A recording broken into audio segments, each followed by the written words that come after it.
ಎಲ್ರಿಗೂ ಜೈ ಭೀಮ್. ಮಾತೆ ರಮಾಬಾಯಿ ಅವರ ಇವತ್ತು ಹುಟ್ಟಿದಬ್ಬ.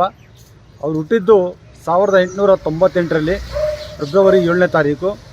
ಅವರಿಗೆ ಮದುವೆ ಆಗುತ್ತೆ 1906ರಲ್ಲಿ. ಅದು ಎಲ್ಲಿ ಮದುವೆ ಆಗುತ್ತಂದರೆ ಬಾಬಾ ಸಾಹೇಬ್ ಅಂಬೇಡ್ಕರ್ ಅವ್ರ ಜೊತೆ ಮುಂಬೈ ಮಹಾನಗರದಲ್ಲಿ ಮೀನ್ ಮಾರ್ಕೆಟ್ ಬೈಕುಳ ಅಂತೇಳಿ ಆ ಏರಿಯಾ ಹೆಸರು. ಅಲ್ಲಿ ರಾತ್ರಿ 12 ಗಂಟೆ ಮೇಲೆ ಅಲ್ಲಿ ಮದುವೆ ಆಗುತ್ತೆ. ಆ ತಾಯಿ ಪಟ್ಟಿರುವಂಥ ಕಷ್ಟ ಬಾಬಾ ಸಾಹೇಬ್ ಅಂಬೇಡ್ಕರ್ ಅವ್ರಿಗೆ ತುಂಬ ಅನುಕೂಲ ಆಗಿದೆ. ಅವರು ಲಂಡನ್ಗೆ ಹೋಗಿ ಓದ್ಕೊಂಬರೋಕ್ಕೂ ಅನುಕೂಲ ಆಯಿತು. ನಾನಾ ರೀತಿ ಹೋರಾಟಗಳನ್ನ ಮಾಡೋಕ್ಕೆ ಕೂಡ ಮಾತೆ ರಮಾಬಾಯಿ ಅವರ ತುಂಬ ಸಹಕಾರ ಇದೆ. ಅವ್ರ ಜೊತೆ ಸೇರಿ ಕೂಡ ಎಷ್ಟೋ ಜನರಿಗೆ ಸೇವೆ ಮಾಡಿದ್ದಾರೆ. ಒಂದು ಬಾರಿ ಧಾರವಾಡದಲ್ಲಿ ಹಾಸ್ಟೆಲಲ್ಲಿ ಇರುವಂಥ ಮಕ್ಕಳಿಗೆ ಊಟ ಇಲ್ಲ ಅಂತೇಳಿ ಗೊತ್ತಾದಾಗ ಮಾತೆ ರಮಾಬಾಯಿ ಅವ್ರು ಏನು ಮಾಡ್ತಾರೆ, ಅವ್ರ ಕೈಯಲ್ಲಿರುವಂಥ ಬಳೆನ ಮತ್ತು ಕಿವಿಯಲ್ಲಿರುವಂಥ ವಾಲೆನ ಎಲ್ಲ ಗಿರ್ವಿ ಇಟ್ಟು ತಗೊಂಬಂದ್ಬಿಟ್ಟು ಆ ಬಡ ಮಕ್ಕಳಿಗೆ ಊಟವನ್ನು ಕೊಡ್ತಾರೆ. ಅದಕ್ಕೆ ಆ ತಾಯಿನ ತ್ಯಾಗಮಾಯಿ ಅಂತ ಹೇಳೋದು. ಮಾತೆ ರಮಾಬಾಯಿ ಅವ್ರನ್ನ ತ್ಯಾಗಮಾಯಿ.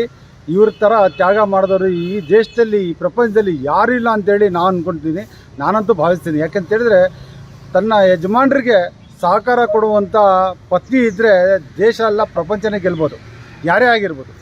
ಈ ರೀತಿ ಇದ್ದಾಗ ಮಾತೆ ರಮಾಬಾಯಿ ಅವರು ಮಾಡಿರುವಂಥ ಸೇವೆಯಿಂದ ಇವತ್ತು ಬಾಬಾ ಸಾಹೇಬ್ ಅಂಬೇಡ್ಕರ್ ಅವರು ಇಡೀ ಪ್ರಪಂಚಕ್ಕೆ ಗೊತ್ತಾಗೋ ಥರ ಆಯಿತು.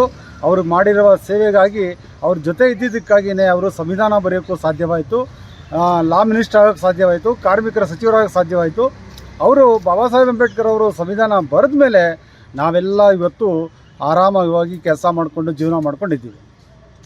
ನೋಡಿ, ಮತ್ತೆ ಒಂದು ಸಲ ನಿಮಗೆ ನೆನಪು ಮಾಡ್ತೀನಿ.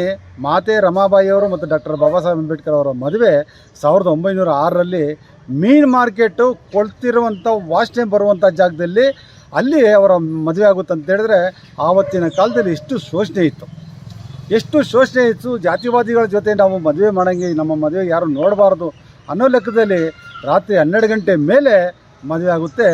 ಇವತ್ತು ನಮ್ಮ ಮಕ್ಕಳಿಗೆ ಮದುವೆ ಹೆಂಗೆ ಮಾಡ್ತಾಯಿದ್ದೀವಿ ಅಂದರೆ ತುಂಬ ಅದ್ಧೂರಿಯಾಗಿ ಮಾಡ್ತಾಯಿದ್ದೀವಿ. ಪ್ಯಾಲೇಸಲ್ಲಿ ಮಾಡ್ತಾಯಿದ್ದೀವಿ, ದೊಡ್ಡ ದೊಡ್ಡ ಚೌಟ್ರಿಯಲ್ಲಿ ಮಾಡ್ತಾಯಿದ್ದೀವಿ. ದೊಡ್ಡ ಆಫ್ರಿಕಾ ಆಗಿರ್ಬೋದು, ಅಮೇರಿಕಾ ಆಗಿರ್ಬೋದು, ಲಂಡನ್ ಆಗಿರ್ಬೋದು, ಜಪಾನ್ ಆಗಿರ್ಬೋದು, ಎಲ್ಲಿ ಬೇಕಾದ್ರೂ ಇವತ್ತು ನಮ್ಮ ಮಕ್ಕಳು ಹೋಗ್ಬಿಟ್ಟು ಅಲ್ಲಿ ಆರಾಮಾಗಿದ್ದು ಜೀವನ ಮಾಡೋಕ್ಕೆ ಸಾಧ್ಯವಾಗ್ತಾಯಿದೆ. ಕಾರಣ ಮಾತೆ ರಮಾಬಾಯಿ ಅವರು. ರಮಾಬಾಯಿ ತಾಯಿಯವರು ಸೇವೆ ಮಾಡಿದ್ದಕ್ಕೆ, ಅವರು ತ್ಯಾಗ ಮಾಡಿದ್ದಕ್ಕಾಗಿಯೇ ಬಾಬಾ ಸಾಹೇಬ್ ಅಂಬೇಡ್ಕರ್ ಅವರು ನಮಗೆಲ್ಲ ಅನುಕೂಲ ಮಾಡಿಕೊಟ್ರು. ಅದರಿಂದ ಮಾತೆ ತ್ಯಾಗಮಾಯಿ ರಮಾಬಾಯಿ ಅವ್ರನ್ನ ಪ್ರತಿಯೊಬ್ಬರು ಕೂಡ ಇವತ್ತು ನೆನಪು ಮಾಡಿಕೊಂಡು ಅವರು ಮಾಡಿರೋಂಥ ಸೇವೆಯನ್ನು ಮತ್ತೆ ಮತ್ತೆ ಜನರಿಗೆ ನಾವು ತಿಳಿಸ್ಬೇಕು. ನಮ್ಮ ಇತಿಹಾಸನ ನಾವೇ ತಿಳಿಸ್ಬೇಕು, ಯಾಕಂದರೆ ಬೇರೆಯವ್ರು ಬಂದು ನಮಗೆ ತಿಳಿಸೋಕ್ಕಾಗಲ್ಲ.